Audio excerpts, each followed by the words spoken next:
Here, in the land of Kemet, Egypt, thousands of years ago, a mighty civilization arose. A civilization born before recorded history, surpassing the limits of time and space. An immortal heritage of mysteries and legends.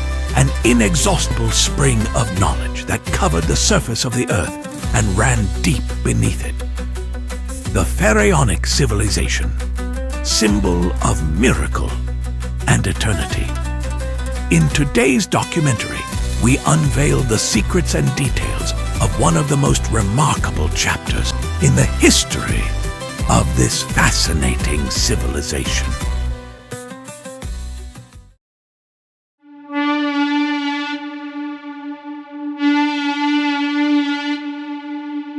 I am the chosen one of Ra. I am beloved by Amun. I am the son of the sun. I am the Lord of Justice. I am the protector of borders. I am the victorious. I am Ramses, King of Kings.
At the time he was born, Egypt was ruled by Pharaoh Horemheb, a member of the 18th dynasty of Egyptian pharaohs. Horemheb is known for having restored a certain amount of stability to Egypt's domestic politics after a tumultuous period during which a near predecessor, Akhenaten, had attempted to establish a monotheistic cult to the sun, replacing the traditional religious and political structures of Egypt. This caused enormous unrest within Egypt and led to its decline as an international power. Horemheb reversed many of these decisions and quelled the unrest Akhenaten had created along the course of the River Nile. But he appears to have had no surviving sons and no biological successor. As such, he decided to designate the head of his government, the Grand Vizier Perames, as his successor. Perames was Ramesses' grandfather, and so the family ascended to become the 19th dynasty of Egyptian pharaohs, when Perames became the pharaoh, adopting the regnal name Ramesses I around 1292 BC. He ruled for just a few short years before his death, at which time Ramesses' father succeeded him as second pharaoh of the 19th dynasty, adopting the name Seti I in honor of Set, the Egyptian god of war. Seti I reigned for just over a decade, during which time he began to re-establish Egyptian control over some of the territory which had been held to the northeast in Canaan and Syria.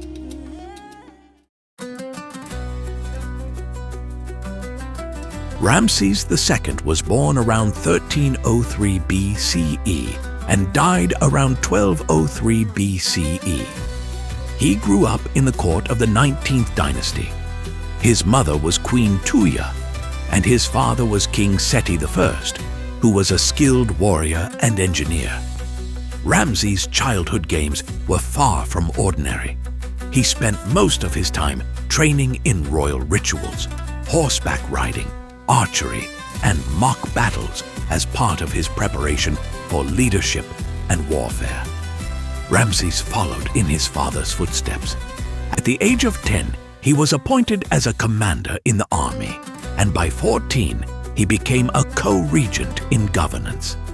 In his youth, his father taught him the arts of diplomacy, warfare, and religious rituals. He memorized sacred hymns and accompanied Seti I on many military campaigns, learning strategic acumen and war planning from him.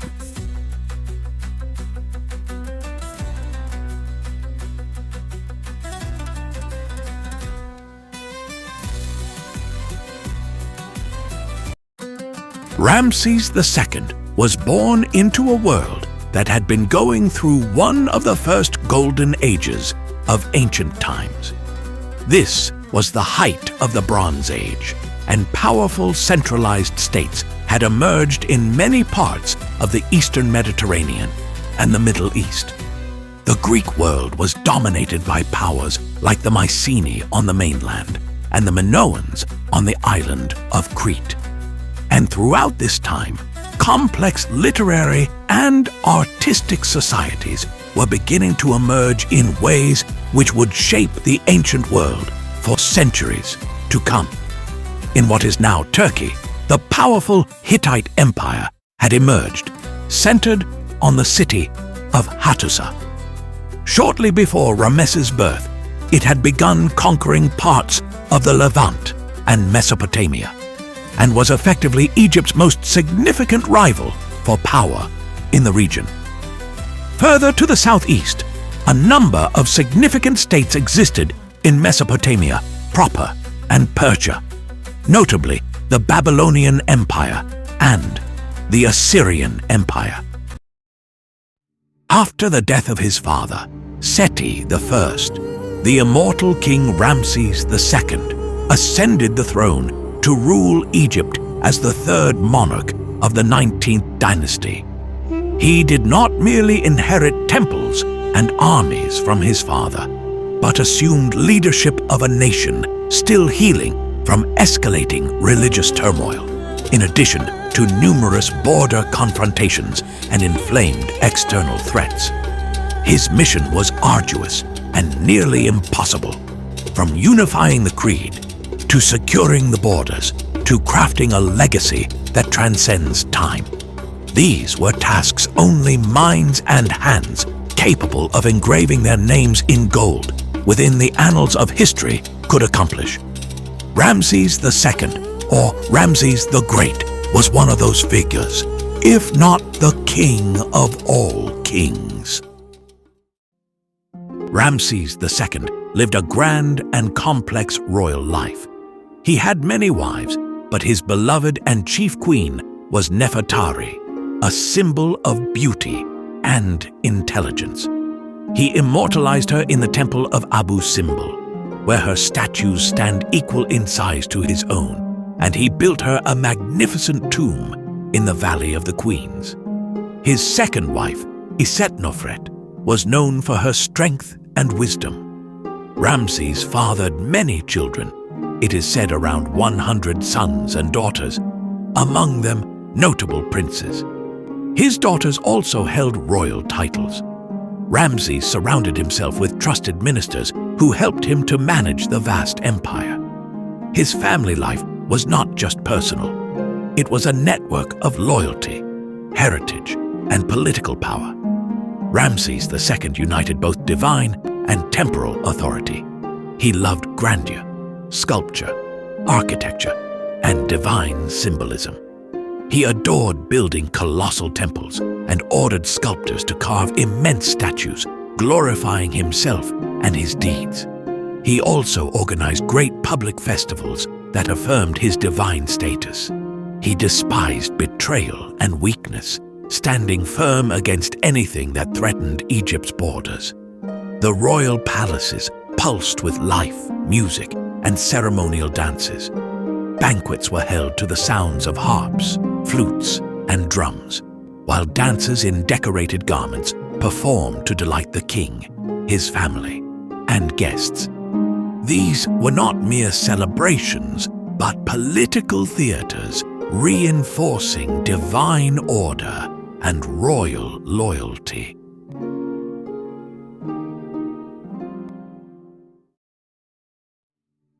Ramses considered Egypt the center of the world, so he built the city of Pi-Ramesses in the eastern delta as a new great capital instead of Thebes. It was described as a city that shone with its brilliance like gold, and its walls gleamed like the horizon at sunrise. This capital was built upon the ruins of the city of Avaris, the ancient capital of the Hyksos. The Pharaonic Empire extended during the reign of Ramses II from northern Syria, where the city of Kadesh was located, to western Libya, and from the northern Nile Delta to the Fourth Cataract in Upper Egypt. Ramses built fortresses and temples along the borders to secure the country and as a symbol of divine power. The Nile River was considered the source of life and fertility and was venerated as a gift from the gods. The pharaoh supervised irrigation, monitored the waters, punished severely anyone who encroached upon the canals or polluted the river, and built fortresses for its protection. In the age of Ramses II, the Egyptian people, men and women, breathed life into a civilization of astonishing depth. They farmed the land, raised animals and birds, crafted tools and weapons, built temples and monuments, served in the army and sacred spaces, and mastered weaving, pottery, sculpture, and decoration. Their talents extended to herbal medicine, astronomy, papermaking, and the birth of writing. They also created perfumes and beauty tools, blending science with elegance. Every role was performed with harmony and brilliance, shaping a society that still echoes through time. But sometimes words fall short. The next scene brings to life the very work and spirit of these people.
ancient Egyptians believed in a vast pantheon of gods, each with a sacred role: creation, protection, healing, kingship, and the afterlife.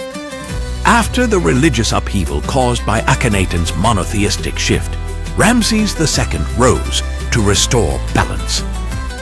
Through grand temples, divine rituals, and strategic alliances with the priesthood, he rekindled spiritual harmony and regained the trust of both priests and people. The next scene offers a vivid glimpse into the divine tapestry of ancient Egypt, where gods walked among temples and faith shaped the heart of an empire.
At its height, the Egyptian empire stretched from Nubia in the south to Syria in the north. Ramses secured its borders by building a massive, well-equipped army, with chariots drawn by horses, skilled archers, and strong infantry.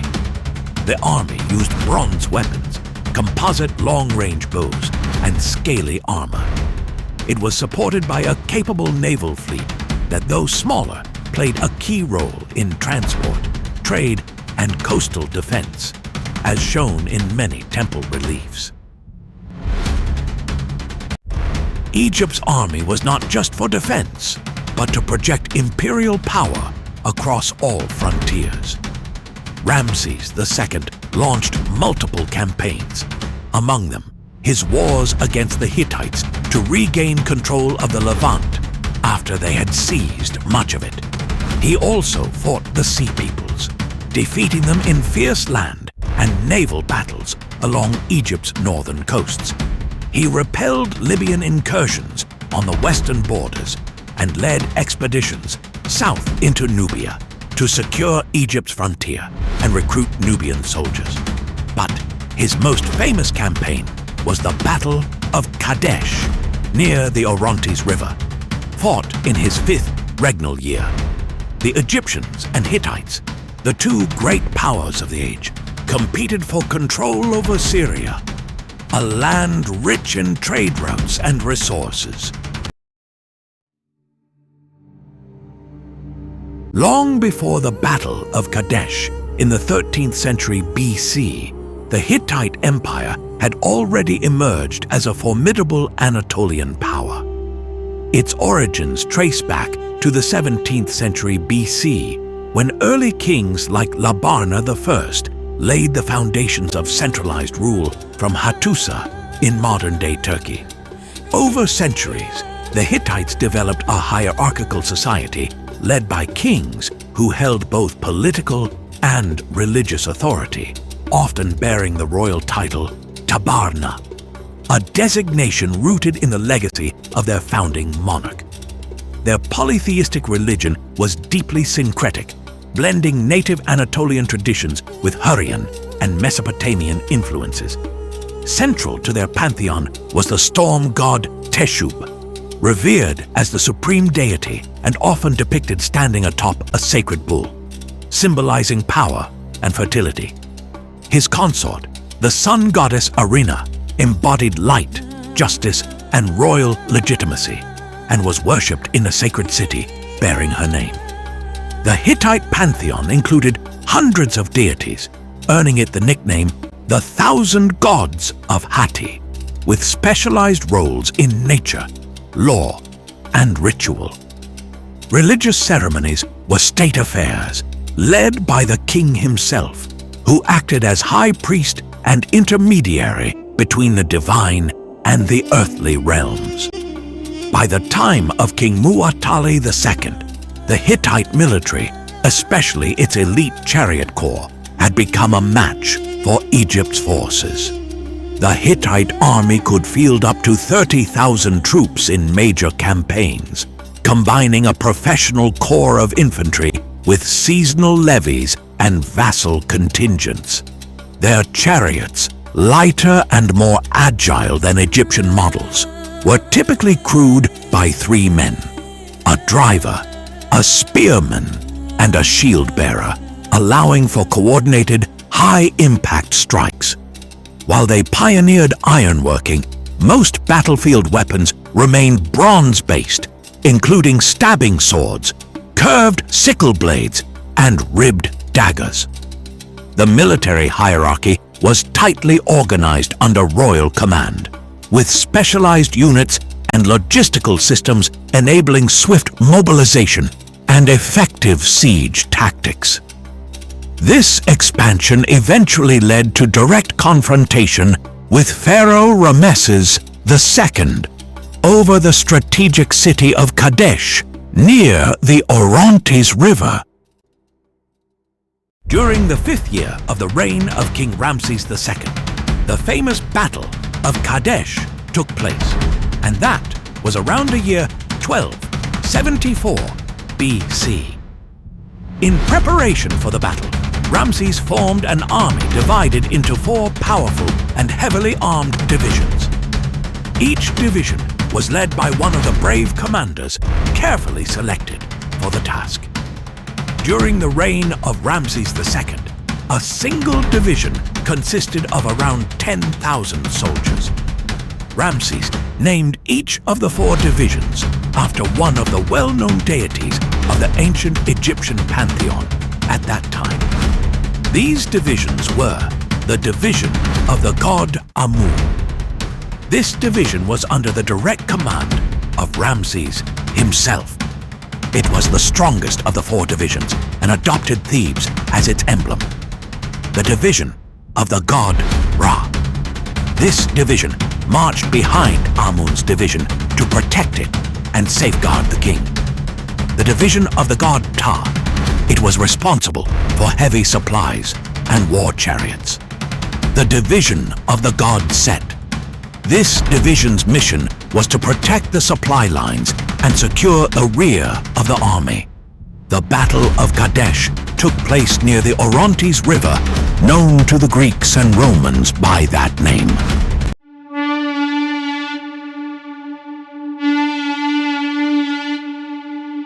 the Egyptian army marched toward Kadesh in the Levant, and the camp of the Amun division, led by Ramses, was established near the Orontes River, awaiting the arrival of the remaining forces. Ramses believed that the Hittite army was far from this location, based on information given by two men who claimed to be defectors from the Hittite army. They told him that King Muwatalli's forces were days away from the river. However, this was a deception by the Hittites, who had hidden their powerful war chariots behind the hills. They launched a surprise attack on the Ra division, which was marching directly behind the king to protect him. This led to the disintegration of the Egyptian army's ranks and left Ramses completely isolated with only a few of his personal guards.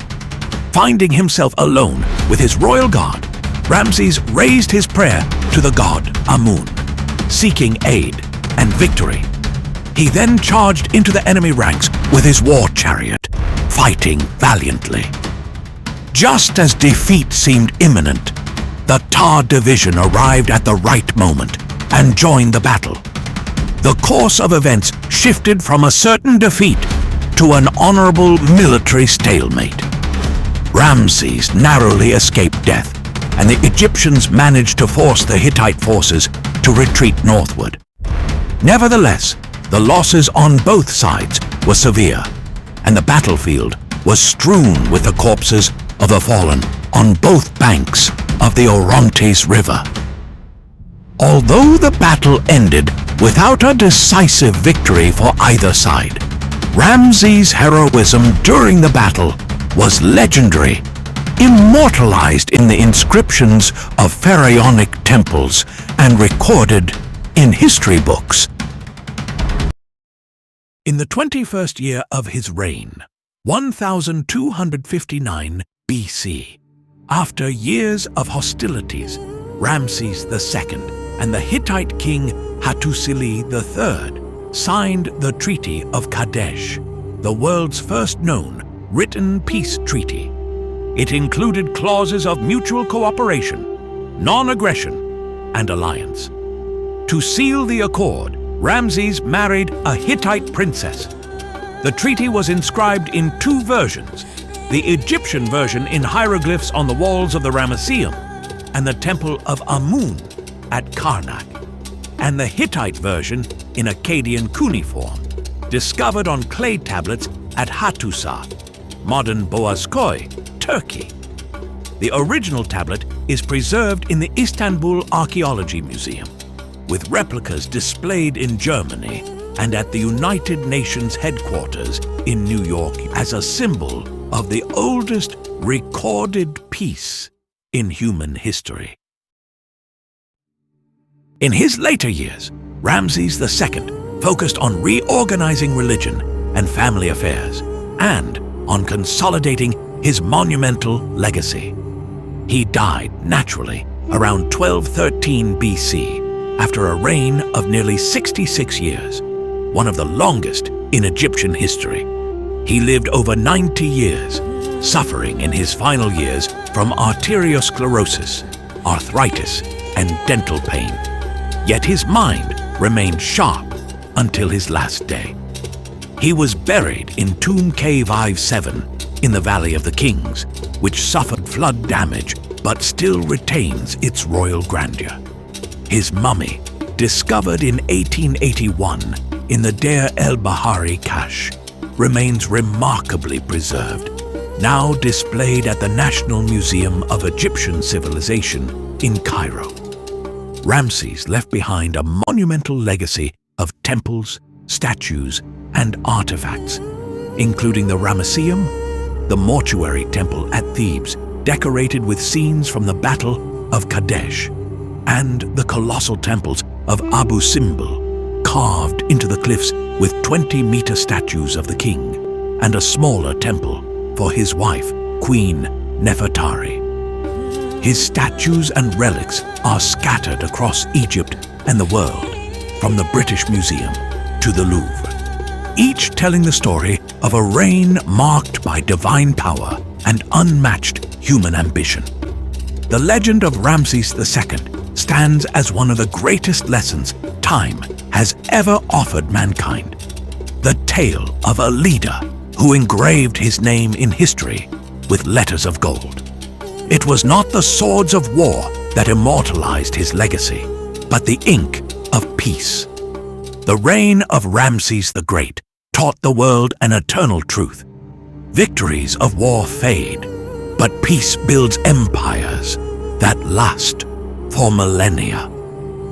Through diplomacy, Ramses found his path to immortality. Through unity, he discovered his true power.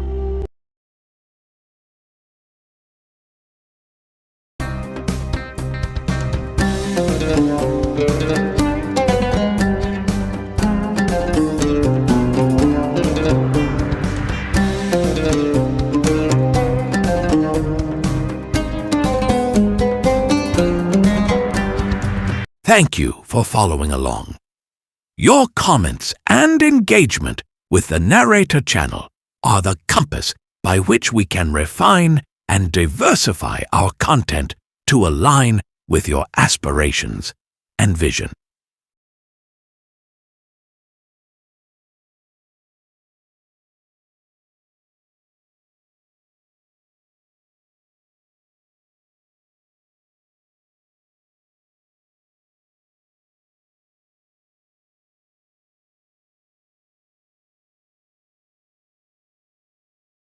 Special thanks to my creative companions. This film would not have come to life without the support of a powerful ensemble of tools and technologies. At the heart of it all was YouTube, ChatGPT, Copilot, Magic Light, Runway, 11 Labs, and Google. To all of you, thank you for empowering my vision and helping me tell this story with precision and soul.